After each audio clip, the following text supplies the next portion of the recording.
আজকে আর একটা রেসিপি নিয়ে এসেছি, সেটা আমার খুব ফেভারিট। সেটা হচ্ছে সাবুর খিচুড়ি। তো অনেকবার বাড়িতে এর আগে আমি আগে খুব বানাতাম, কিন্তু কিছুতেই মানে পারফেক্ট হতো না। লাস্টে আস্তে আস্তে পারফেক্ট হয়েছে। তো অনেক ভিডিও দেখেই সেটা শিখেছি আমি। তো সেই জন্যে ভাবলাম আজকে, এখন নবরাত্রি চলছে তো তো সেই জন্যে ভাবলাম আজকে একটু সাবুর খিচুড়ি করে মাকে দেব। সেই জন্য ভাবলাম রেসিপিটা যখন করছি আপনাদের সাথেও আমি শেয়ার করি। তো সেই জন্য, আর আপনারা আমার রেসিপিগুলো যদি পছন্দ করেন প্লিজ কমেন্ট করবেন, লাইক করবেন। আর ফেসবুক থেকে দেখলে চ্যানেলটাকে সাবস্ক্রাইব করে দেবেন, আর বেল আইকনটা একটু টিপে রাখবেন। তাহলে কী হবে, নোটিফিকেশানটা সবসময় আপনাদের কাছে চলে যাবে। আর আর যারা ফেসবুক পেজ থেকে দেখছেন তারা পেজটাকে লাইক করবেন, কমেন্ট করবেন।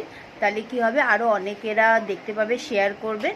তো চলুন, এখন আমি খুবই সিম্পলভাবে, খুব সহজভাবে সাবুর খিচুড়ি বানিয়ে দেখাবো।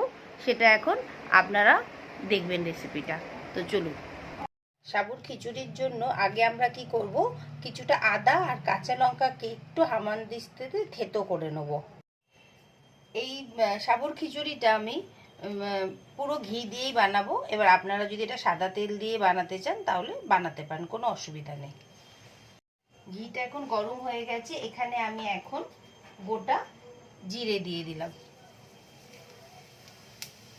গোটা জিরে দেওয়ার পরে আদা আর যে কাঁচা লঙ্কাটা আমি দেখুন একদম থেতো করে নিয়েছি সেটা দিয়ে দিলাম।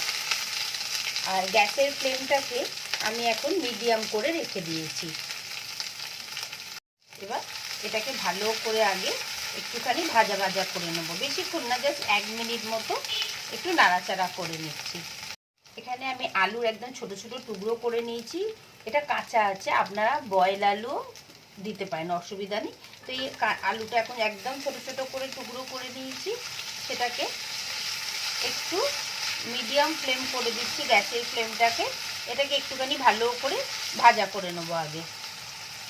তেলের মধ্যে আমি কিছুটা আগে কারি পাতা দিয়ে দিচ্ছি, একটা সুন্দর টেস্ট আসবে।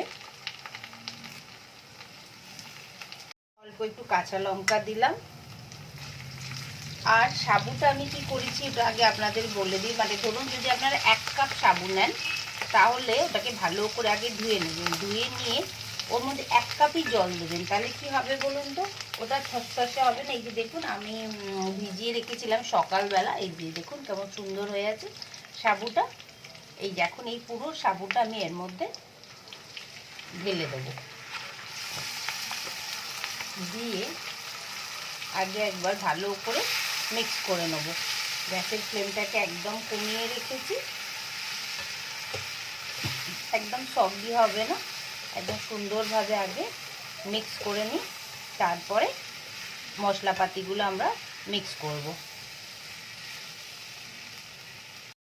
নুন দিয়ে দিলাম ভালো করে আগে, বেশি কিছু মশলা যাবে না এর মধ্যে। একটুখানি গোলমরিচ দিয়ে দিচ্ছি, কিছু যাবে না। এবার এটাকে ভালো করে আগে একটুখানি নাড়াচাড়া করে নিয়ে গ্যাসের ফ্লেমটাকে একদম কমিয়ে দেবো। দিয়ে এটাকে ঢাকা দিয়ে দিচ্ছি। এখন ঢাকাটা খুলে এখানে আমি কিছু বাদামকে টুকরো টুকরো করে ভেঙে নিয়েছি। আপনারা গোটা গোটা বাদামও তেলের মধ্যে দিয়ে নাড়াচাড়া করে নিতে পারেন। বাদামটাকেও মিক্স করে দিচ্ছি।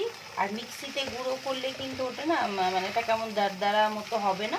তার থেকে আপনারা একটু থেতো করে নিলে বেশি ভালো টেস্ট হবে। এবার আমি এটাকে ঢাকা দিয়ে একটুখানি কিছুক্ষণের জন্য রেখে দেবো। এবার লাস্টে অল্প করে ধনেপাতা দিয়ে দিলাম। সেটা অপশনাল, যদি মনে হয় না দেবেন তাহলে না দেবেন। সাবুর খিচুড়ি আমাদের রেডি হয়ে গেল। সাবুর খিচুড়ি তো রেডি হয়ে গেল। আপনাদের রেসিপিটা দেখালাম, চটজলদি রেসিপি। বাড়িতে শুধু সকালবেলা সাবুটাকে আপনারা একটু ভিজিয়ে দেবেন, তাহলেই বিকেলবেলাও আপনারা খেয়ে নিতে পারবেন, ডিনারেও খেতে পারবেন। আর যেহেতু তখন বললাম নবরাত্রি চলছে, কিছু না কিছু মাকে ভোগ চালাতেই হবে। সেই জন্য আমি তো সাবুর খিচুড়ি দিয়ে দিলাম মাকে খেতে। আপনাদেরকে একদিন আমার ঠাকুর কিভাবে আমি রেখেছি, কিভাবে সাজিয়েছি নবরাত্রির জন্য নিশ্চয়ই দেখাবো। তো কেমন লাগলো, তাড়াতাড়ি হয়ে গেল রেসিপিটা। আপনাদের নিশ্চয়ই ভালো লেগেছে। আর প্লিজ লাইক, কমেন্ট, সাবস্ক্রাইব করবেন। আবার আরেকটা রেসিপির সাথে খুব তাড়াতাড়ি দেখা হবে।